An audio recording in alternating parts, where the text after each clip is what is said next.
Ya te lo dije, no más Bucaramanga, ahora es Rocaramanga.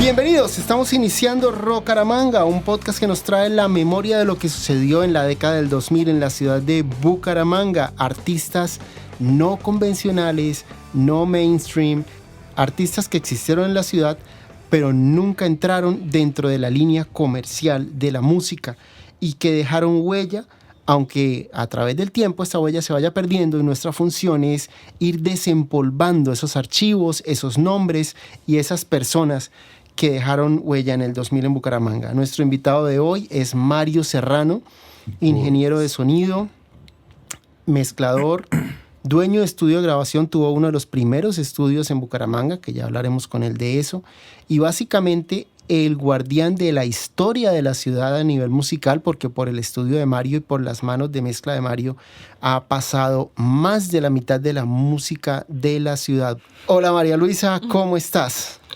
Hola Juanfer, ¿cómo estás? Hola Mario, Buenas bienvenidos. noches. Mi nombre es María Luisa, productora audiovisual y amante del buen rockcillo, claro que sí. Y yo soy Juan Fernando Arango y estamos acá en Rocaramanga. Mario Serrano, cuéntenos primero que todo, para arrancar, ¿en qué año empezó usted a grabar en la ciudad? A ver, yo calculo que por ahí hacia el 99, 98 aproximadamente. 99, 98 aproximadamente. ¿Y cuáles fueron las primeras producciones que usted recuerda tener o que usted recuerda haber hecho? Lo que pasa es que yo trabajaba para otro estudio al principio, una fusión de Juan Carlos Guerrero con Marcos Espinosa, que daban pie de cuesta y ellos hacían sus proyectos,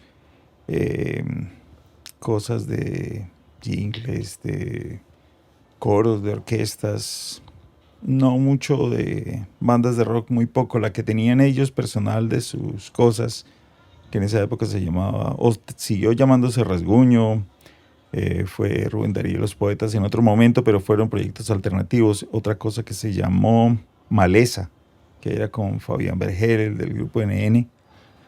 Tenía unos proyectos como de rock alternativo, más bien hacia el metal. ¿Cómo se movía la escena musical alternativa en Bucaramanga a finales de los 90 cuando usted llegó? ¿Había muchas bandas? ¿Habían pocas? ¿Se tocaba mucho? ¿Había espacios donde tocar? Había pocos espacios donde tocar, la verdad, salvo Barbarie, Funkadelic, no recuerdo muchos nombres. Bueno, Barbarella, bueno, ya fue mucho después, pero espacios para tocar no eran muchos y el movimiento como tal era más bien poco porque presupuestalmente la gente no le daba, porque eran proyectos que no producían nada. Era otra época en la ciudad. Recordemos qué pasaba en la ciudad en ese momento. Finales de los 90 no existían sitios de ensayo, no existían ensayaderos. Ni uno. Finales de los 90 no habían empresas consolidadas de sonido en vivo y amplificación de sonido. Bueno, sí había, pero el mercado no era muy grande. Empresas grandes no. Para hacer un concierto grande, casi todo el sonido lo traían de afuera. Cuando era un sonido, digamos, estadio, velódromo, el sonido venía de afuera porque las empresas no daban la potencia para poder mover un evento de esos. Claro, comparado con hoy, Bucaramanga hoy tiene otra capacidad mucho mayor de amplificación y sonido. Pero entonces estamos hablando de una ciudad relativamente pequeña en habitantes que no estaba preparada para recibir música no convencional y que básicamente se movía en medios tropicales y en medios convencionales de música. ¿Sí es esa la pintura que tenemos de esa época? Sí, más o menos. De todas maneras había otros no convencionales que se movían en su mundo underground, que eran los metaleros, por ejemplo. Ese es otro mundo que yo no manejo muy bien, pero sé que se movían muchísimas bandas metaleras que hacían cosas en sus casas pero tenían su movimiento hacia afuera. La gente ensayaba en los garajes, ¿no? Y sí. Ensayaba en las salas de las casas y ensayaba una época donde hasta donde el vecino aguantaba. Hasta donde el vecino aguantaba. Había menos edificios, había muchas casas y los barrios eran muy tranquilos. María Luisa va a ser nuestra memoria a nivel geopolítico y mundial. Cuéntanos, ¿qué pasaba en el mundo en esa época, finales de los 90, principios del 2000? Bueno, a finales de los 90, al principio de los 2000, estaba la sensación del Y2K, que era, todos creíamos que que el mundo se iba a acabar. Esa era la sensación. Toda la información que teníamos guardada va a desaparecer. Vamos, mejor dicho, a ser como cavernícolas otra vez. Otra pregunta, Mario. Estamos iniciando el 2000 y estamos pasando de la tecnología de cassette a la tecnología y de vinilo a la tecnología de CD, ¿cierto? Ujú. Estamos todos comprando CDs porque era el último medio para reproducir música. No había streaming, no había Netflix, no había Spotify, no había YouTube, no había celulares con datos, ¿cierto? Sí, todavía manejaban algunas personas cassettes que los grababan de los CDs. Medianamente cargaba a la persona su Walkman, pero en general uno tenía que comprar el CD porque no había quemadoras. Los computadores no tenían un programa para quemar entonces la única manera eran quemadoras profesionales que eran supremamente costosas y no todo el mundo podía acceder a eso. Entonces, Hubo formatos intermedios raros como el zip, el jazz y el minidisc que también pasaron desapercibidos. murieron totalmente. La gente iba al estudio, grababa una canción con usted y entonces, ¿qué hacía? ¿Dónde la montaba? En un DAT, Pero, Digital Audio Tape, era ¿dónde se la mostraba a la gente? Al público. Casi siempre, yo siempre manejé prensajes especiales. Las disqueras de Medellín manejaban prensajes pequeños de 500 unidades. Entonces la gente hacía sus ahorritos, los que eran más vivos vendiendo las cosas, o depende del género de música, mandaba a prensar 500 copias, si podía vender más, prensaba 1000, pero casi nadie prensaba más de 1000 copias. A ver, entonces sí entiendo. Un grupo iba y grababa 4 canciones en su estudio. Ujú. De ahí mandaban a Medellín o a Bogotá a prensar un CD, Ajá. ¿sí? Y después iban y vendían ese CD. Sí, Y al 500 minoreo. copias, o sea, lo máximo cantidad de personas que iban a escuchar esa música eran 500 personas. Sí. Eso era el mercado más Y era grande muy del momento. improbable que esa persona la copiara porque primero los medios de distribución, los medios de comunicación para decir, mire, escuche esto, eran muy voz a voz. No había, o sea, la radio no apoyaba este tipo de proyectos. Era muy raro que alguien de una emisora le recibiera una banda a mostrar su disco y si lo ponía una vez no lo ponía dos. Sí. Otra época, definitivamente. Sí, no, completamente distinto, sobre todo la parte de la distribución.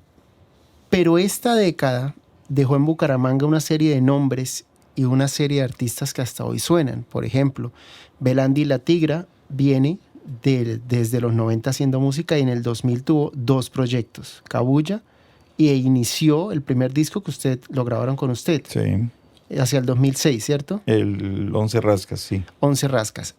Mauricio Colmenares, que está en Bogotá en este momento con Revólver Plateado, empezó también con usted. Sí, en esa misma época se grabó el disco, se llama Popper, esa banda, que eran algunos de los músicos que tocaban con Juanes, Felipe Navia, el baterista que era el drum tech de Waldo, era el baterista, y Mauricio, que siempre fue muy amigo de Felipe, tenían su ensayadero en Bogotá, movían las cosas con la música. Hablando de Juanes, Juan Pablo Villamizar, que fue también guitarrista de Juanes, también grabó en esa época 2 proyectos con usted. ¿Cuáles eran? Uno por la misma época y otro buen tiempo antes. El primero, que se llamaba Cicatriz, La Cirugía, se grabó como en el 90 y no sé, cercano al 2000. Y el siguiente, ya Juan tocaba con Juanes. Fue un proyecto mucho más elaborado, donde se grabó con 2 bateristas diferentes, o sea... ¿Dónde usted cantó? No. ¿A usted cantó en otro proyecto de Juan Pablo más adelante? Sí, uno de metal que Ok. hicimos. Eso fue después. Este segundo es La Cirugía. La Cirugía, el álbum azul. Entonces, Juan Pablo grabó Cicatriz, finales de los 90, y La Cirugía, mediados del 2000, principios del 2000. No, sí, con por ahí 2003, calculo yo, 2005. No estoy muy seguro de la fecha del álbum. Ya son muchos trabajos y se me olvidan las fechas, sobre todo. Muchos trabajos. También hubo una banda que se llamó Con Agua. Ese es también del 90 y algo, que es también precursora de eso, porque fue antes de Cabuya, incluso, bastante antes. Era también Mauricio Colmenares, Gabriel Matute. Pues la banda empezó mucho tiempo atrás y era una configuración mucho más grande, eran como 8 o 9 músicos. es la única banda que yo he visto, además de las de metal, que fue invitada 2 o 3 veces seguidas a Rock al Parque. ¿Seguidas? Seguidas. ¿En qué años fueron? No me acuerdo. No recuerdo, pero yo fui. La primera vez fue en el Simón, la segunda fue en la Media Torta, justo antes de Divididos, ya la banda era más pequeña. No, fueron 2 Rock al Parque y un Tortazo, Ujú. que también No, fue... igual, es Sí, mucho mérito. Era una banda importante dentro de un género de música no muy popular. Se hicieron cerca de 500 copias, de las cuales solo se distribuyeron como 100, las otras quedaron volando por ahí. Yo todavía que me encuentro gente le regalo discos. Usted todavía tiene copias de este disco que tengo yo aquí en mi mano y que estoy viendo en este momento. Y vamos a leer 2001 con Agua y Mario Serrano, Todos los Derechos. ¿Usted fue coproductor del disco? Sí, esa vez ellos, o sea, lo hicimos como que yo dije, bueno, voy a aventurarme a no cobrarles porque me gustaba el proyecto, a no cobrar por mi trabajo de ingeniería de sonido, de grabación. Y lo hicimos en compañía de ellos. Los papás de Mauricio pusieron dinero para el prensaje y se hizo, pero hubo como una dicotomía entre una persona decía, hagamos los discos muy baratos para que mucha gente lo tenga, otros decían, no, pongámoslos al precio justo. Entonces se quedó con el precio justo, por lo tanto no se distribuyeron. Hubiera sido mucho más inteligente Hacerlos baratos. hacerlos baratos, sí, al costo. Usted todavía tiene discos en su casa. Debo Y tener Mauricio todavía. debe tener discos y todos deben tener discos. No, yo me quedé con la mayor parte de los discos porque yo como el productor ejecutivo tenía como el control de eso. Pero entonces en esta época esta fue una de las bandas que salió y que se proyectó llegar a Rock al Parque incluso al día Sí, de hoy. Es no difícil, fácil.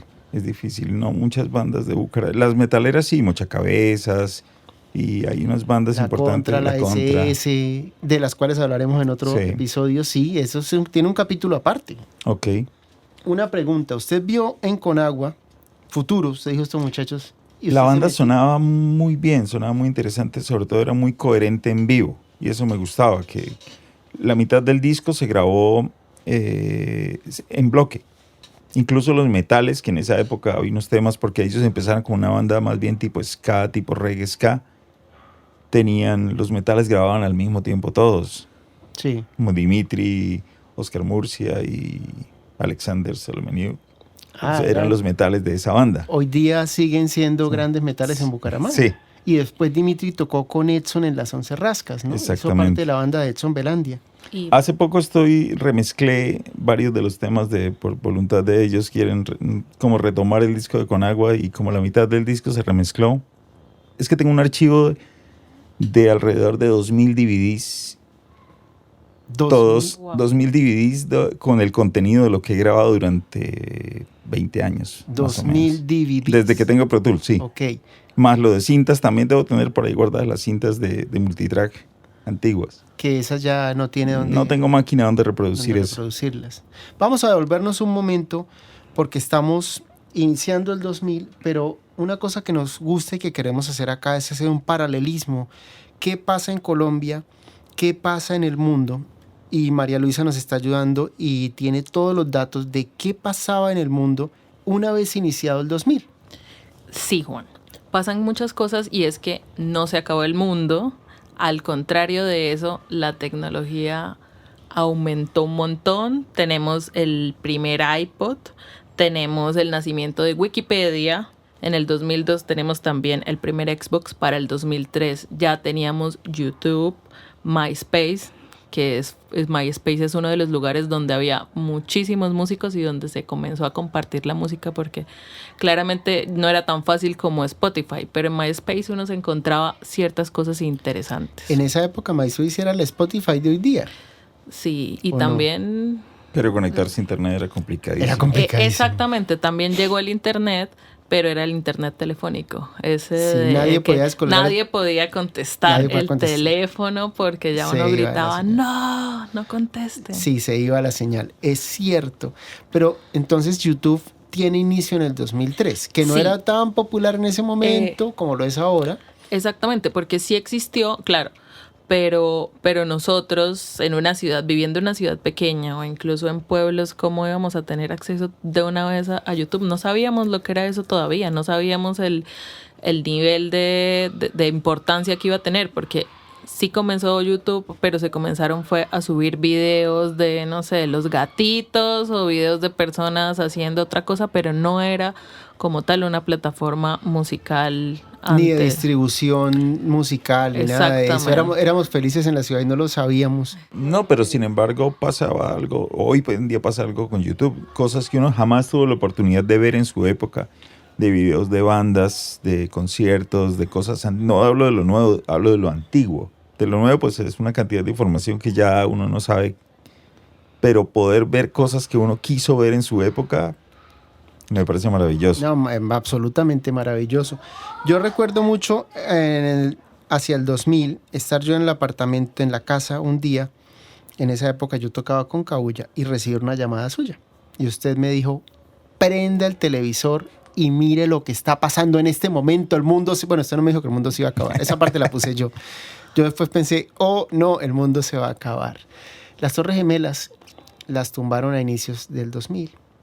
Esa historia todos la conocemos. Lo que al día de hoy la gente no sabe es la incertidumbre que eso puso en el mercado mundial, la incertidumbre que eso puso en bandas que iniciaban y en personas que estábamos arrancando en la música como nosotros.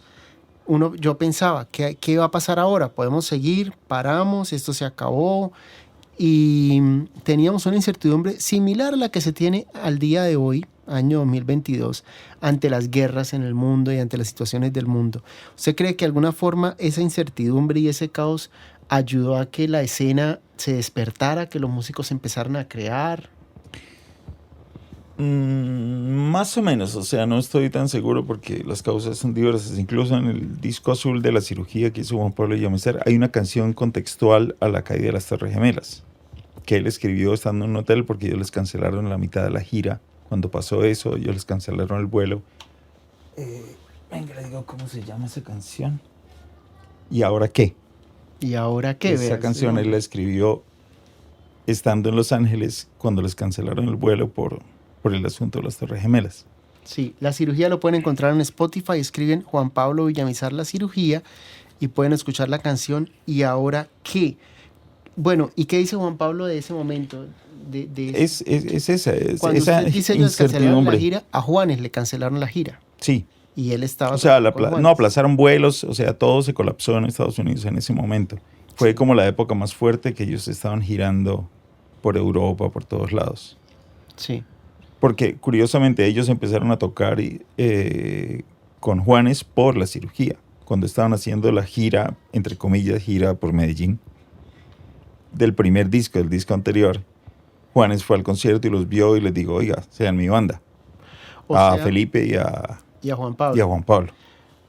Una cosa que yo veo con todo esto que estamos hablando es que en Bucaramanga había mucho movimiento de música original en esa época. Estamos hablando de artistas y podemos seguir hablando de Mocha Cabezas, de Biónica, de 69 Enfermos, de Alto Asalto, Super Cuates, la HC. Aquí podríamos seguir nombrando artistas de que o salieron a finales del 99, de los 90 o a principios del 2000 y que en el 2000 desarrollaron carreras muy interesantes, de tal forma que cuando yo viajaba a otras ciudades me decían, en Medellín y en Bogotá me decían, oiga, ¿qué pasa en Bucaramanga? Porque hay muchos músicos buenos. Bucaramanga es una ciudad.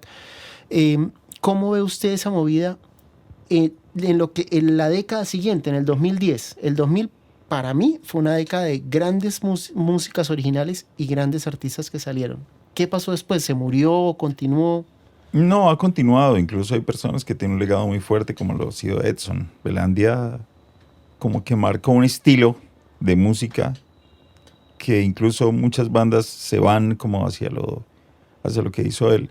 Yo creo que las bandas fueron muy influenciadas también por fenómenos de esa misma época. Red Hot Chili Peppers, Nirvana en esa época les cambiaron mucho la cabeza y les abrieron mucho la mente a muchas personas. Sí. Al ser ciudad pequeña, no sé, esa familiaridad y esa facilidad de encontrarse, como no es tan fácil en Bogotá moverse para ir a ensayar, porque uno vive en el norte y el otro vive. Aquí facilitó las cosas. La parte creativa creo que tiene muchas causas. Y para mí es mucho más antiguo eso. Viene incluso de los 70s, 80s, que aquí hubo un par de bandas que hacían cosas y que tenían es facilidad de información para mí. que tienen la facilidad de que les lleguen cosas porque uno se alimenta de cosas nuevas y el cerebro de cada persona las adapta a cosas nuevas. O por lo menos Sí. eso es mi punto de vista. O sea, para usted era importante que a Bucaramanga llegara música nueva y que esa música se difundiera. Claro, y uno aquí encontraba catálogos de porque uno tenía que comprar los CDs, Sí. pero había un movimiento de estudiantes y de gente que le gustaba la música y se la rotaban entre ellos y escuchaban cosas interesantes, no solo lo que era mainstream en la radio. Uno iba a discotiendas y si no estaba el disco le decía al de la discotienda, oiga, consígame tal cosa, y se lo conseguían. Y Ya mucha era gente iba hasta Cúcuta a comprar discos. a comprar. Sí, claro. ¿Y qué tan Vinilos. fácil era acá en la ciudad? O sea, Eh, me refiero, habían muchas discotiendas. No, pero por ejemplo la tienda de Papeto, ¿cómo se llamaba? Barranquilla, Sí, Musicales Barranquilla. Musicales Barranquilla, pero él tuvo varios almacenes. Él El almacén musical. traía también. cosas que poca gente tenía. Y entonces si alguien llegaba con información, oye, uno empezaba a buscar y a buscar y a buscar, no con la facilidad que puede buscar hoy en Spotify, pero por lo menos podías comprar los discos y uno terminaba prestándose a los amigos. El Y YouTube de nosotros en esa época era MTV. Sí. Uno prendía MTV, uno veía un video que uno le gustaba y uno trataba de buscar el disco completo de alguna forma. Y lo que dice Mario es cierto, veníamos influenciados por una generación de músicos en el mundo donde en una misma periodo de 10 años salen Pixies, Red Hot Chili Peppers, Nirvana, y si seguimos contando vamos a encontrar una sucesión de música increíble en el mundo. Entonces lo que usted dice es que eso empujó a la ciudad. sí, y sobre todo, pero ese empuje fue del rock anglo. Curioso, el rock en español se movía, pero muy underground todavía. Sí. No había influenciado tanto. Me parece que los años siguientes sí los influenció fue el rock latino. El rock latino. Ok, o sea, como, póngame ejemplos, Soda Stereo, Sí. Molotov, Control Machete. Bueno, Control ¿Qué Machete años hip son hop, ellos? pero, bueno, depende. Pues la fuerza, Soda la Stereo parte empezó en más... los 80s y después se desarrolló por los 90s y los 2000, muchísimo. Yo lo recuerdo un poquito de los 80s. Al principio no me gustaba mucho. Me parecía que era una copia de Duran Duran o de... Mezclado con The Police y con The Cure. The Cure, sí, sí, sí. Hasta en las pintas se parecía, pero luego empezaron a madurar su música y a hacer otra cosa. A mí me gustaban más las bandas underground argentinas de la época. Sí. Que tenía Charlie, Serú Girán y ese tipo de bandas que no, para conseguir eso era aún más difícil que conseguir rock anglo. Sí, Porque es cierto, la música argentina es tenía uno mucho que más- encargarle a alguien que viajara a Argentina porque nadie traía discos, no había nadie que distribuyera Tremendo. el rock argentino. Y todos copiábamos de un cassette a otro, a Charly García, a Fito Páez, a Serú Girán, a Soda Stereo, a todos los músicos de esa época. Que eso del cassette hay una anécdota para mí muy curiosa y es el álbum de concierto de Serú Girán, la primera canción. Yo tuve el cassette, yo juraba que se me había arrugado la cinta del disco. Era un sonido muy particular cuando la cinta del cassette se arrugaba. Sí. Y no, el CD también viene así. Después vino así y al parecer es la cinta master donde se capturó el concierto tuvo una falla una y falla. todas las copias quedaron con... A mí también, yo tengo una anécdota también con el cassette, y es que yo nunca escuché bien Dark Side of the Moon de Pink Floyd, el lado oscuro de la luna de Pink Floyd. Yo siempre lo escuché en desorden y me enteré hasta muchos años después, porque en Colombia, para ahorrar cinta de cassette, cambiaron el orden de las canciones de tal forma que el lado A y el lado B duraran lo mismo. En el disco original, un lado era más largo que otro. Entonces yo no había escuchado el orden real de un disco que tenía que ser un disco conceptual, que tenía que ser escuchado en un orden como la banda lo había creado. Mario, vamos a invitar a la gente a que escuche la música de la que hemos estado hablando hoy y vamos a nombrarles a los artistas para que los busquen. Quiero que dejemos, antes de cerrar y de despedirnos, un pequeño listado de aquellos artistas que usted recuerda. Yo quiero poner uno o dos que son de antes del 2000, pero que durante el 2000 se escucharon. Uno se llama Torta para Duendes, que usted lo grabó, Ok. y que está en YouTube. Sí, en YouTube, en YouTube Spotify está, no existe, sí. ok. Torta para Duendes era un grupo de funk, ¿cierto? De funk jazz, era bien curioso. Sí, que Era tenían un- influencias como 70s, sonaban a 70s. ¿Un trío o un cuarteto? Trío, Un trío, listo. Eran Mauricio Empanada, Mauricio Empanada, Carlos Rueda, Rueda y Jaramillo. Jairo Jaramillo. Jairo Jaramillo, es correcto, listo. Entonces les recomendamos Torta para Duendes, Ujú. búsquenlo. Otro que vamos a recomendar es Con Agua. Ese sí está difícil de encontrar. No está en ninguna No parte. está en ningún lado, pero esperamos que pronto esté si logramos ¿Qué reconectar estilo a... ¿Cómo? ¿Qué estilo tenían? Es que es raro porque tiene elementos de rock y tiene mucho de ska reggae. Ska reggae. Ujú. Ojalá entonces podamos escucharlo en algún momento más adelante. Sí, se han remezclado 3 de los temas, están en proceso otros con una producción completamente distinta, pero una persona está en un país, otra persona está aquí en Colombia. Hacerlo ha sido más complicado de lo que pensamos. Llevamos como un año tratando de reconectar los puntos. Juan Pablo Villamizar con la cirugía. Está en Sí, Spotify. ese es el único que existe, porque el anterior, que también es muy interesante, que se grabó con cinta cuando no había edición digital, sino tocaba repite hasta que quede bien. Incluso hay un solo que se hizo en reversa con una máquina poniendo en reversa una máquina De cinta. de cinta para generar un solo. Ese que usted dice se llama Cicatriz. Cicatriz. Este no se encuentra en ninguna No. parte. No hay videos en YouTube. Hay muy pocas personas que tienen copia de eso. Yo tengo una de estas. Ujú. Listo, perfecto. Entonces, pero pueden encontrar La Cirugía, Ujú. Juan Pablo Villamizar, que fue guitarrista de Juanes. Ujú. Listo. Popper, Popper sí está todo el álbum en Spotify. todo el álbum que se Sí. llama Test. Test. Y Popper después se convirtió en Revolver En Plateado. Revolver Plateado. Ese es como el incluso Revolver tiene muchos elementos porque, pues, como la cabeza principal de la composición es Mauricio Colmenares.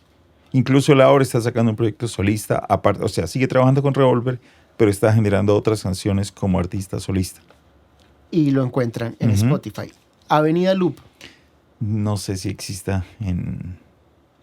complicado, ¿cierto? Sí. Tal vez no lo encuentren, pero búsquenlo. Avenida Loop es una banda de funk que existió en Bucaramanga.